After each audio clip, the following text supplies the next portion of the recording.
ஒரு காலையில ஒரு குட்டி பட்டாம்பூச்சி தோட்டத்துக்குள்ள பறந்துகிட்டு வந்தது.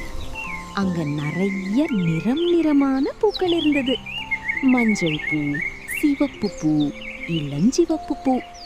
அந்த அழகான நிறங்களும் பூக்களோட இனிய மனமும் பட்டாம்பூச்சிய அருகில வர வைத்தது.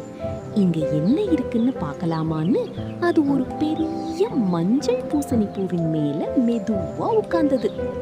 பூவுக்குள்ள இருந்த இனிப்பான தேனை குடிக்கும்போது அந்த பூவின் மஞ்சள் மகரந்தம் பட்டாம்பூச்சியின் கால்ல ஒட்டிக்கிட்டது. அதுக்கு தெரியாமலே அது அடுத்த பூசணி பூவுக்கு பறந்து போச்சு. அங்க உட்கார்ந்தப்போ அந்த மகரந்தம் இன்னொரு பூவுக்குள்ள போய் சேர்ந்தது. இப்படியே பட்டாம்பூச்சி மலர்ல இருந்து மலருக்கு பறந்துகிட்டே இருந்தது. கொஞ்ச நாளுக்கு அப்புறம் அந்த சின்ன பூசணிக்காய்கள் பெரிய பெரிய பூசணிக்காய்களா மாற ஆரம்பிச்சது. இப்படிதான் பட்டாம்பூச்சிகள் பூக்களுக்கு உதவி பண்ணி பழங்களும் காய்களும் வளர உதவுது.